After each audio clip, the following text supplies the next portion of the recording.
देख रहे हैं वन उत्तराखंड और आपके साथ मैं हूं आयुषी महर्षि। बुलेटिन की शुरुआत करेंगे इस वक्त की हेडलाइंस के साथ। मुख्यमंत्री पुष्कर सिंह धामी ने वन्यजीव सप्ताह का किया शुभारंभ। राजाजी नेशनल पार्क की वेबसाइट की लॉन्च। वन्यजीवों से हुए नुकसान के बदले 16 लोगों को दिया मुआवजा।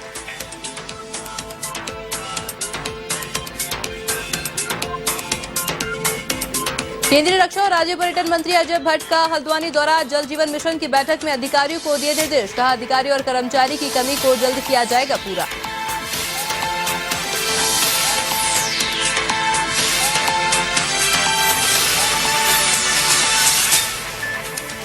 प्रदेश में उद्योगों के लिए सरकार की सकारात्मक पहल। प्राइवेट इंडस्ट्री के लिए स्टेट पॉलिसी तैयार। 30 एकड़ की इंडस्ट्री को सरकार करेगी मदद। तो माइनिंग को लेकर तैयारियां पूरी।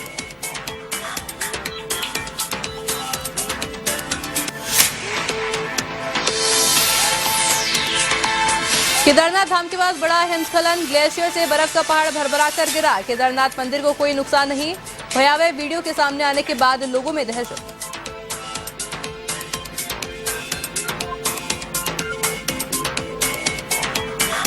फुलभट्टा थाना पुलिस की बड़ी कार्रवाई। करीब 10 लाख की चरस के साथ एक आरोपी को दबोचा। तो भारी मात्रा में अवैध कच्ची शराब के साथ 2 तस्करों को किया गिरफ्तार।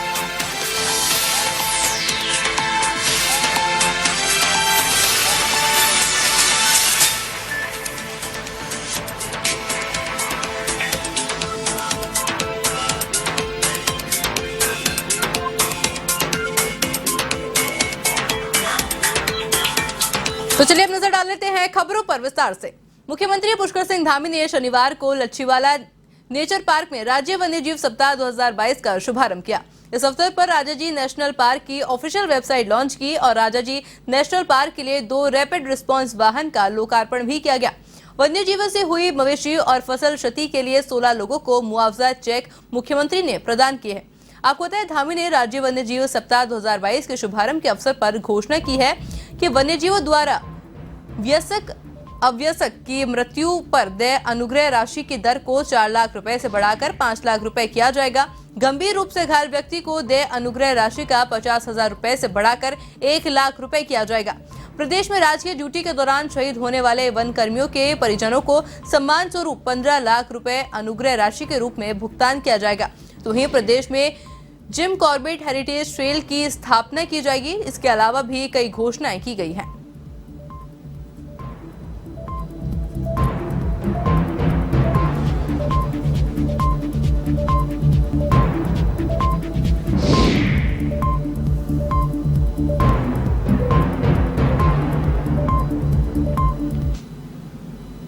मुख्यमंत्री पुष्कर सिंह धामी ने पेशावर कांड के महानायक वीर चंद्र सिंह गढ़वाले की पुण्यतिथि पर उन्हें याद किया और मुख्यमंत्री कैंप कार्यालय में उनके चित्र पर श्रद्धा सुमन अर्पित कर श्रद्धांजलि अर्पित की।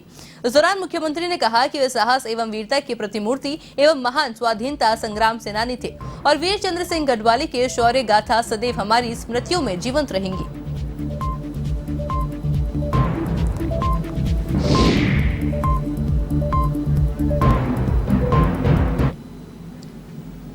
उत्तराखंड सरकार प्रदेश में उद्योगों के लिए सकारात्मक पहल कर रही है और स्थानीय युवाओं को प्रदेश में लगने वाले उद्योगों में 70% रोजगार मुहैया कराने की प्रदेश सरकार से पहल की पॉलिसी है। आपको बताएं, सचिव पंकज पांडे ने कहा है कि हम प्राइवेट इंडस्ट्री के लिए स्टेट की पॉलिसी ला रहे हैं, जिसमें कोई इंडस्ट्रियलिस्ट 30 एकड़ के आसपास जमीन पर कोई इंडस्ट्री लगा रहा है तो सरकार अलग अलग मदों से उस उद्योग को सहायता देगी। तो वहीं माइनिंग को लेकर सचिव पंकज कुमार पांडे ने कहा कि 1 अक्टूबर से प्रदेश में माइनिंग की प्रक्रिया शुरू की जाएगी। उन्होंने कहा कि इसके लिए पहले से ही तैयारियां कर ली गई हैं।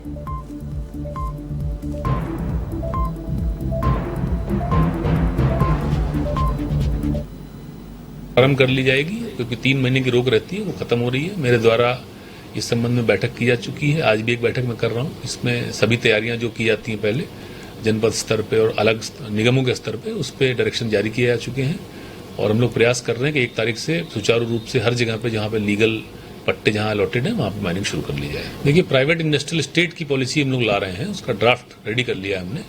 उसमें ये है कि अगर 30 एकड़ के आसपास का अगर पूरा लैंड एरिया होता है, उसमें कोई प्राइवेट प्लेयर एक नया इंडस्ट्रियल स्टेट बनाना चाहता है तो राज्य सरकार की तरफ से उसको अलग अलग चीज़ों के लिए मदद की जाएगी और ये प्रयास हम लोग करेंगे कि वहाँ पे सुचारू रूप से जो इंडस्ट्रीज आए। केंद्रीय रक्षा और राज्य पर्यटन मंत्री अजय भट्ट ने हल्द्वानी में जल जीवन मिशन की बैठक ली। उन्होंने अधिकारियों से भी पेयजल योजनाओं को जल्द से जल्द पूरा करने और बचे हुए काम में तेजी लाने के निर्देश दिए हैं। अजय भट्ट ने कहा कि अधिकारियों और कर्मचारी की कमी को जल्द ही पूरा किया जाएगा, लेकिन सबसे बड़ा मिशन हर व्यक्ति तक पेयजल पहुंचाना है।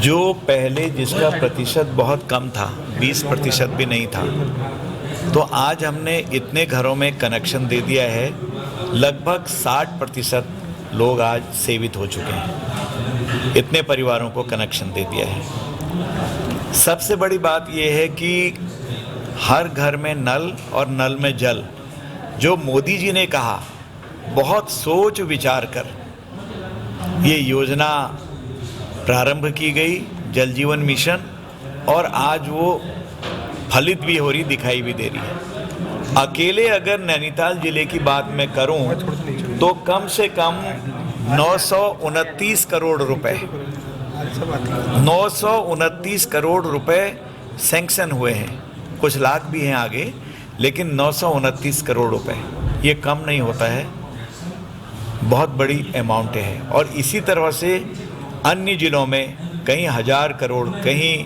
1200 करोड़, कहीं 1500 करोड़, तो ये एक छोटा अमाउंट नहीं है।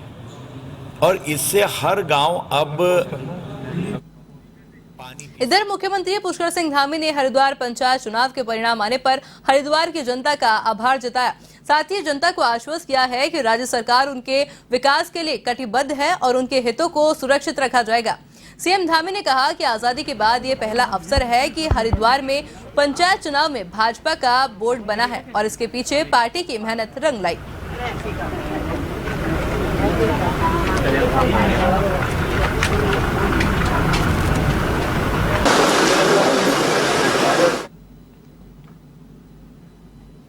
हरिद्वार की महान जनता का धन्यवाद करते हैं कि उन्होंने उत्तराखंड बनने के बाद पहली बार भारतीय जनता पार्टी को एक ऐतिहासिक मैंडेट दिया है और हम हरिद्वार क्षेत्र की जनता की सेवा करेंगे और अगर और ज़्यादा उत्साह और ऊर्जा से जो उन्होंने हमको अपने मत और समर्थन के रूप में दिया है, सेवा के रूप में उसको परिवर्तित करेंगे। उत्तराखंड के पूर्व मुख्यमंत्री मेजर जनरल भुवन चंद्र खंडूरी का जन्मदिन विधानसभा अध्यक्ष के शासकीय आवास पर मनाया गया। इस दौरान पूर्व मुख्यमंत्री की बेटी और विधानसभा अध्यक्ष रितु खंडूरी भूषण ने अपने पिता की दीर्घायु की कामना के लिए हवन यज्ञ का पूजा अर्चना की। तो वहीं मुख्यमंत्री पुष्कर सिंह धामी ने भी भुवन चंद खंडूरी को जन्मदिन की बधाई दी। उन्होंने कहा कि पूर्व CM major general B C Khanduri ने लंबे समय तक देश और प्रदेश की सेवा की है। पूर्व मुख्यमंत्री ने अपने कार्यकाल के दौरान जिस प्रकार से सड़कों का जाल बिछाया, रितु खंडूरी ने सभी लोगों का आभार प्रकट करते हुए कहा कि उनका जो प्यार इसने उनके पिता को मिला है, उनके परिवार को मिला है, उसकी वह आभारी है।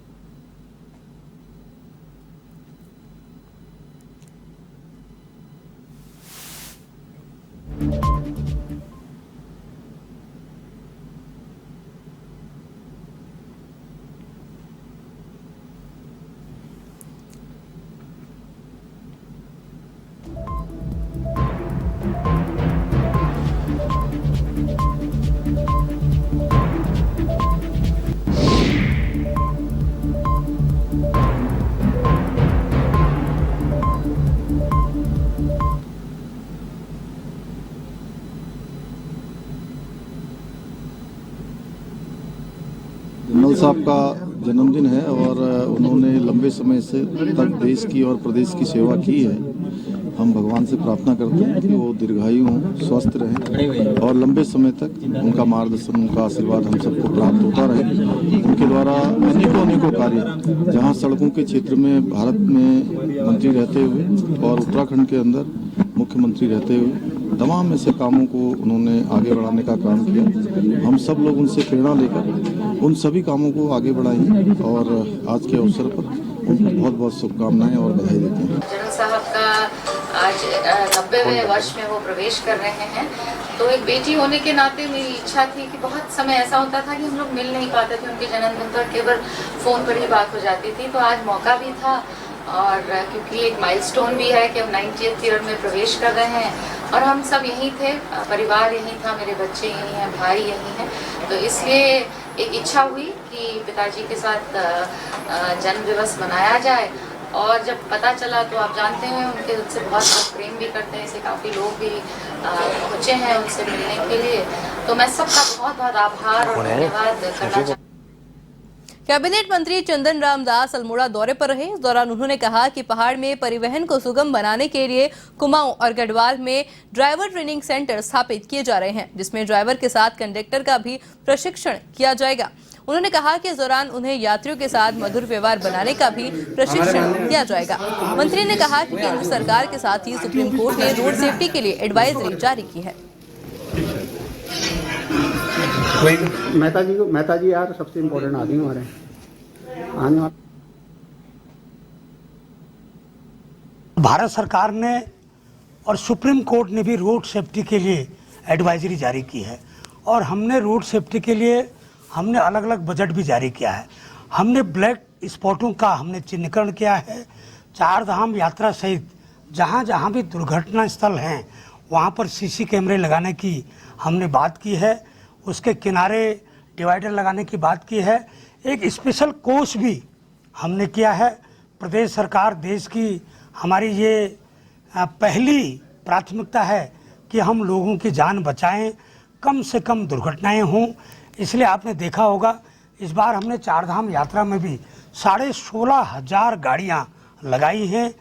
6,500 ग्रीन हमने फिटनेस सेंटर बनाए।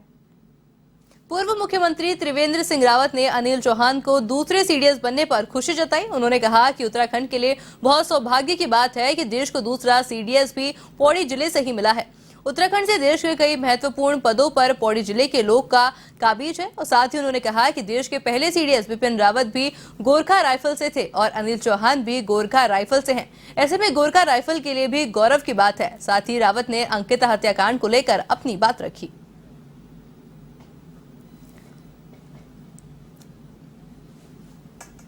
उत्तराखंड को पुनः या ये कहें कि देश का दूसरा सीडीएस देने का भी जो सौभाग्य मिला है उत्तराखंड को मिला है। और ये भी एक संयोग है, सौभाग्य है कि जनरल बिपिन रावत जो पहले सीडीएस हुए वे भी गोरखा राइफल से थे, 11 गोरखा राइफल से थे। और जो हमारे चौहान साहब हैं वो भी 11 गोरखा राइफल से हैं। एक संयोग है, सौभाग्य है उस पलटन का भी और उत्तराखंड का भी कि दूसरा जो सीडीएस है वो भी उत्तराखंड को मिला। ऐसा होता देखिए, पावर हाउस में बिजली जनरेट होती है और पूरे देश को उजाला देती है, पूरे देश को प्रकाश देने का काम करती है। ठंडा भी देती है, गर्मी भी देती है, पानी भी देती है, बर्फ भी देती है। एक जनरेटिंग सेंटर के रूप में हम कह सकते हैं। देखिए भाई, उस पर जांच की है, पुलिस ने बहुत बेहतर काम किया है। देखिए 24 घंटे के अंदर तीनों अपराधियों को, घटना के स्थल को और तमाम जो आवश्यक जो तथ्य होते हैं, जो इस तरह के केस में जरूरत होती है, उनको एकत्रित करने का काम पौड़ी जिले की पुलिस। काशीपुर विधायक त्रिलोक सिंह चीमा के आवास पर एक बैठक का आयोजन किया गया, जिसमें वन विकास निगम के अध्यक्ष कैलाश गहतोड़ी, पूर्व विधायक हरभजन सिंह चीमा, भाजपा जिला अध्यक्ष विवेक सक्सेना, भाजपा नेता गुरविंदर सिंह चंडोक उपस्थित रहे। आपको बताया, जिला अध्यक्ष विकास सक्सेना ने पत्रकारों से बातचीत करते हुए बताया कि आगामी 3 अक्टूबर को मुख्यमंत्री पुष्कर सिंह धामी हेलीकॉप्टर द्वारा काशीपुर पहुंचेंगे, जहां वह पूरे उधम सिंह नगर में चल रही योजनाओं का भूमि पूजन और शिलान्यास करेंगे। उन्होंने बताया कि प्रधानमंत्री नरेंद्र मोदी की योजना है कि कोई भी व्यक्ति 2024 में बिना घर के ना रहे। इसी के साथ आवासीय योजना में 7,000 लाभार्थियों को आवास वितरित किए जाएंगे।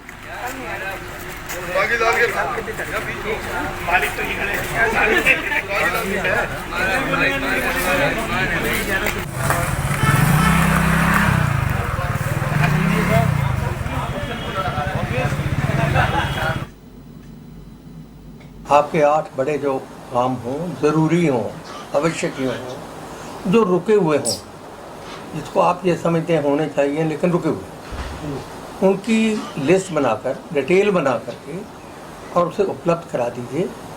मैं उसको अपने कार्यक्रम में स्पेशल तौर पर लूँगा। वो हमारी लिस्ट सारी तैयार हो गई है। जैसे ही मुख्यमंत्री जी यहाँ पर आएंगे उस लिस्ट को भी हम मुख्यमंत्री जी को देंगे। 2 हीरा हैं, एक मोदी जी से पहले का हीरा, 2014 से पहले का हीरा, और एक 2014 के बाद प्रधानमंत्री मोदी जी के बाद का हीरा। तो उन दोनों में फ़र्क है, हर आदमी नोटिस कर रहा है कि फ़र्क आया है। होता है राजा का, निश्चित तौर पर कुछ न कुछ सौगात मिलती है। हम आशा करते हैं, माननीय विधायक जी भी आशा करते हैं, इस क्षेत्र के प्रतिनिधि हैं, और निश्चित तौर पर मेरे ख्याल से काशी पुलभट्टा थाना पुलिस को बड़ी कामयाबी हाथ लगी है। पुलिस ने करीब 10 लाख कीमत की चरस के साथ एक आरोपी को दबोचा और नशा तस्कर मुकेश कुमार के खिलाफ मुकदमा दर्ज कर कार्रवाई शुरू कर दी। एसपी सिटी ने बताया कि नशे के खिलाफ पुलिस का अभियान आगे भी जारी रहेगा। तो वहीं दूसरे मामले में पुलिस टीम ने 2 शराब तस्करों को भारी मात्रा में अवैध कच्ची शराब के साथ गिरफ्तार किया है।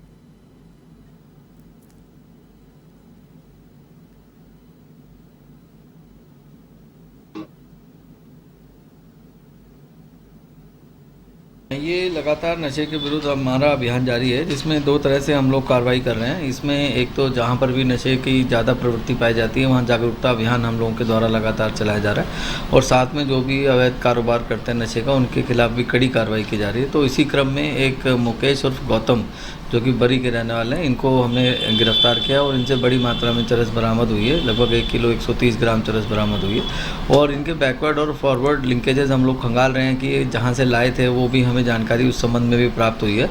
और साथ में ये आसपास के क्षेत्र में ही इसको ऊँचे दामों पर बेचते थे, उसके बारे में भी जो इनके कस्टमर थे उनके बारे में भी हम लोग जानकारी कर रहे हैं। और साथ ही इसमें कुछ जो इनके और भी लिंकेजेस हैं जो इसको फाइनेंस करते हैं उनके बारे में भी जान।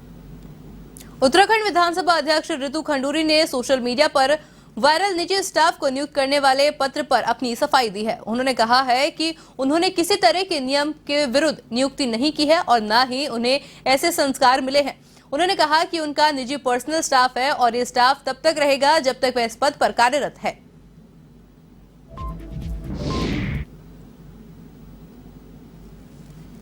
है कि वो उनकी सोच हो सकती है। आप लोग सब जानते हैं कि ये जो मेरे साथ स्टाफ है वो मेरा पर्सनल स्टाफ है।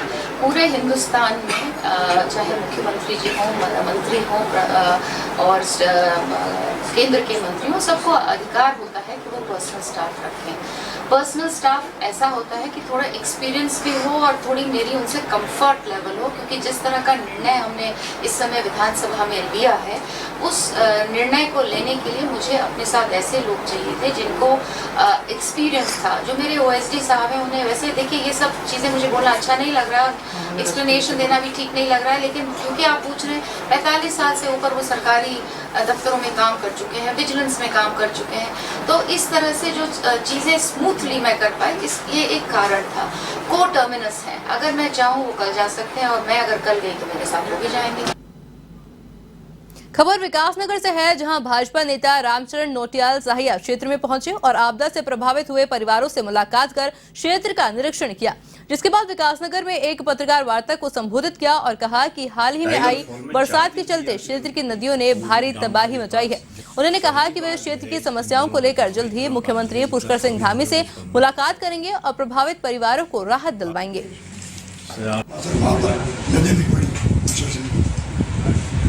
की भर वो बिना तैयारी के नहीं आर्थिक खत्म हो गई बना के दो।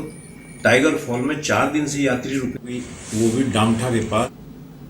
अभी मैं प्रेस भी किया हूँ और लुभाव ये है कि 4 दिन से मैं वहाँ ये दो नदियाँ हैं, एक कुतनूर नदी है, एक अमला नदी है। दोनों ही नदियों का स्रोत तो है चौरोता के आउटसाइड से और ये समाप्त होती है। कुतनूर नदी जो है ये मिलती है जमुना जी से डामठा के पास, और ये जो अमला नदी है ये भी जमुना जी से ही मिलती है कालसी गुवाड़ा। तो ये दोनों नदियों ने बहुत तबाही दोनों साइड मचाई है। ऐसा नहीं कि कोई फसलों का नुकसान हुआ है, वो खेती उड़ा के ले गई। तो ये बड़े स्तर पे नुकसान हुआ है और ईश्वर की कृपा है जान माल का कोई नुकसान नहीं हुआ। कुछ लोगों के मकान मवेशी बह गए तो वो बिल्कुल ही बेघर हो गए, और बाकी खेत तो जो क्यारियाँ हैं, चाहे कोई ऊंचे वाले गांव में भी रहते हैं, ऊंचाई वाले गांव में भी रहते हैं, उनकी भी क्यारियाँ इन्हीं नदियों के किनारे थी। क्यारियाँ नदी के किनारे थी, एक विधान वाली। एनएसयूआई के प्रदेश महासचिव गोपाल भट्ट ने सोबन सिंह जीना विश्वविद्यालय अल्मोड़ा में नियुक्तियों में धांधली का आरोप लगाया है। गोपाल भट्ट ने प्रेस वार्ता कर विश्वविद्यालय की चयन प्रक्रिया पर सवाल खड़े किए हैं। उनका आरोप है कि विश्वविद्यालय में हुए कई पदों में भर्तियां बिना दैनिक समाचार पत्र में विज्ञापन निकाले ही दे दी गई है। गोपाल भट्ट ने विश्वविद्यालय में कार्यरत लोगों पर अपने परिजनों और आरएसएस के लोगों को नियुक्ति देने का आरोप लगाया है।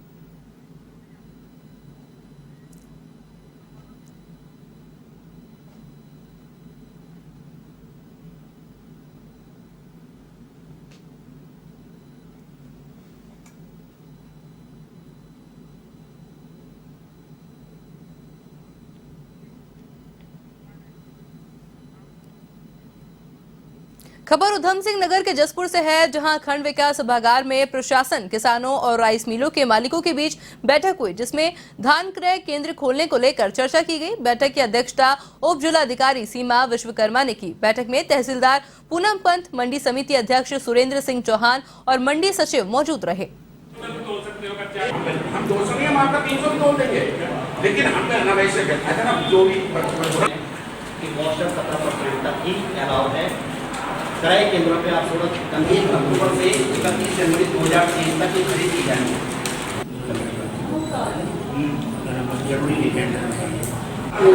आप 500 क्विंटल में 200 क्विंटल तोल सकते हो कच्चा। हम 200 नहीं, हम आपका 300 भी तोल देंगे, लेकिन हमें अनावश्यक है ना, जो भी मोस्टर 17% तक। तो चलिए फिलहाल बुलेटिन में सिर्फ इतना ही। इसी तरह देश दुनिया से जुड़ी तमाम बड़ी खबरों के लिए देखते रहिए A1 TV। नमस्कार।